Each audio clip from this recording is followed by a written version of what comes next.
Hello, everybody. Naughty Nana does. Happy Saturday. Hope everybody's doing well. I'm doing just fine. This is the video that I'm going to do on Clay Higgins from the 3rd District in Louisiana. Fine, upstanding young fella that is. But first I want to read you something. How all the right is going on about woke, woke, woke. This is where it comes from. Woke. 1923 aphorisms and ideas by Jamaican philosopher and social activist Marcus Garvey. Woke became a call to global black citizens to become more socially and politically conscious. Later, it went from woke to stay woke as part of a spoken word in 1938 about the Scottsboro Boys, a protest song by blues musician Huddie Ledbetter, aka Leadbelly. Songs about 9 black teens that were accused of raping a white woman. Now, Huddie Ledbetter met with them and their lawyers, and through that spoken word, he tells their story. So I'd advise everybody, and these are the lyrics, so I advise everybody be a little careful when you go along through there. Best stay woke. Keep your eyes wide open. So, and I believe that expression alone, in this day and age, is more important maybe today than ever. So let's get into Clay Higgins, shall we? If you're new to my channel, subscribe please. If you like your family and friends, consider sharing this with them. And if you don't like them so much, really share it with them. Just say it. So anyway, let's get into this. I know that's an old line. It's tired. Buy me a new one for my birthday. Just saying. All right. So, sweet suffering Jesus. Where do we start with this guy? I'm going to tell you a little story first. He started out kind of normal. Went to Covington High School and did okay. Went to LSU to study political science. This got me. That was the one curriculum that didn't require no math. Right? Now, he joined the Army as a military police officer. In the Canadian military, we used to call the military police officers meatheads. But seeing as the price of groceries has gone up, he's just a bonehead. He ran, apparently, a very successful business, made hundreds of thousands of dollars, had the big fancy home, all the fancy cars, ate all fine dining restaurants and everything else. But he gave it all up to become a police officer in 2004. Because I'm sure he went from making hundreds of thousands of dollars to making $8 an hour at the time as a police officer. $8 an hour. That's in his government page there. So after making all that money, I don't know. There's just something that ain't passing the smell test there. You know what I mean? Now, while he was a cop, he did temporary duty, because I guess they all kind of pitched in small towns and whatnot, with SWAT. So one particular night, they did a no-knock warrant on a suspected drug house. But they swept in, found nothing. So as they were clearing the scene, a car pulled up, and a man, Mr. Red Richards, asked what was going on. So Higgins and his partner asked if he lived there. Mr. Red said, "Nope, but my cousin does. I was just passing through." So Higgins and his partner started looking at this guy, and then they go over to Mr. Red's car, and they start looking through the car, and they opened the car door. Now, Mr. Red, living in the South, knows his rights when it comes to search and seizure. So he just walked over to the 2 officers and basically just gently closed the door.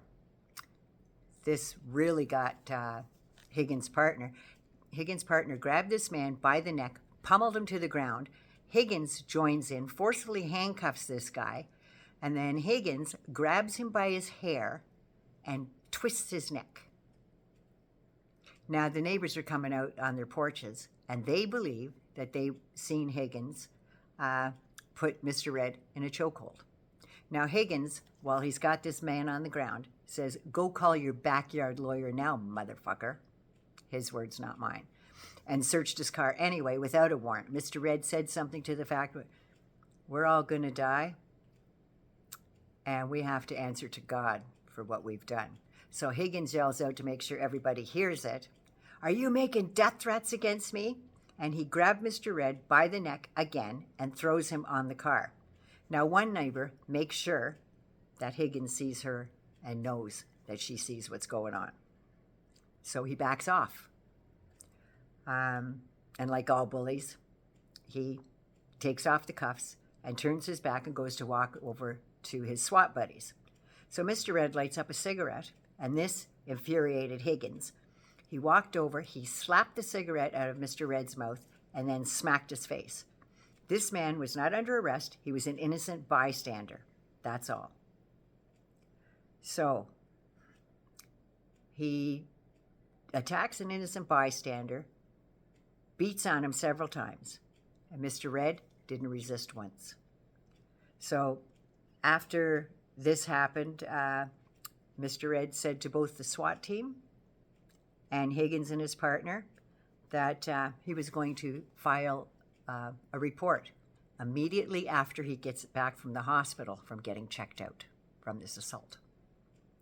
So this gave Higgins and his partner time to make up a story. And they said Mr. Red breached the SWAT perimeter. The scene was already cleared when Mr. Red pulled up, so there was no perimeter to be had. And Mr. Red appeared to be carrying a weapon or something suspicious. And this was the reason to search through the car. And when Mr. Red approached the car, he took a swing at Officer Higgins. If that was the case, from what I've seen and heard about Higgins, he would have had Mr. Red hogtied, thrown in the back of that cruiser, taken down to the station, thrown in a cell, and would have added a whole bunch more charges.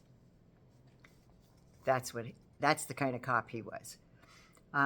So he lied about the incident, and the sergeant that was there from SWAT actually said it didn't go down that way.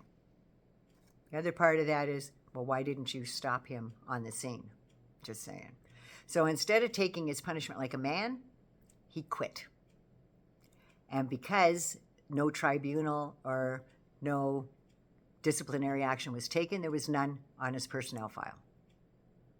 So he got to move on and terrorize other districts in Louisiana. And the chief at the Opelousas Police Department said if he had known about his past behavior, he would never have hired him. Apparently it was a going theme. So now he's in Congress making the rules for all of America instead of one police district. This story was in the Bayou Brief, so I will trust those people. Now the story explains his behavior in Congress as well. Ever notice when there's witnesses and they're questioning him, when he gets up there, he just browbeats people, he belittles them, and he just talks over them, doesn't give them time to answer, and then says, "Never mind, I don't want to hear your answer." It's probably lies anyway. That's the type of man he is. So one day on the steps of the Capitol, Paul Gosart like a public presser, was on the steps. So usually when they have formal ones, it's in a room inside the Capitol, but this is public. Anybody can show up to it and ask questions, basically. So Paul Gosart was being questioned about attending Nazi rallies with Nick Fuentes. So while that was going on, this activist, journalist kid with his camera out started asking questions, and he was getting a little louder because he was getting drowned out by the rest of the press corps. So Higgins, seeing this, he grabbed the guy, he yanked him over to the side and said, "You wait right here until we're done here, then I'll come over and talk to you." But he didn't want to talk to Higgins. So the kid said, all right. Then all of a sudden, Lauren Boebert comes down the steps of the Capitol, and he rushed over to ask her a question. He went over to ask her about her recent divorce. And Higgins rushed the guy. He rushed him, he grabbed him, and he shoved him back several feet. He just kept pushing him. And then when the press seen what he was doing, all of a sudden he's going, "Okay, you're out. That's all." He calmed right down because somebody was watching him. That's what bullies do. And the kid said, well, aren't you a congressman? Well, yes, he is, but only in name only because he doesn't pass any bills. In fact, he voted against the Child Sex Trafficking Act. That's right. Him and 28 of his other finest Republican people voted against that bipartisan bill. Give your head a shake. So this is just a little bit of what Clay Higgins is really like. And I'm just going to let him know that I'm woke as hell, and I see you. Just saying. So, if any of you Republican people out there are sitting in your mom's basement right now, you need to know that Clay Higgins has got to be voted out, because what him and his cronies are up to is he's going to get rid of Social Security and Medicare. So he's coming after your mom, your dad, and your grandparents. Just saying. So unless you want to get out there and find a really good paying job with really, really good benefits, I suggest you don't vote them bastards back in. Just saying. Because he's going to starve your granny, and he's going to cut off her medication. So vote blue all the way down the ticket, and please let there be a Democrat that runs against this man. So anyway, Naughty Nana loves you. Be good, be safe. Please take care of you first so you can look after somebody else. I love you all. Don't forget to subscribe.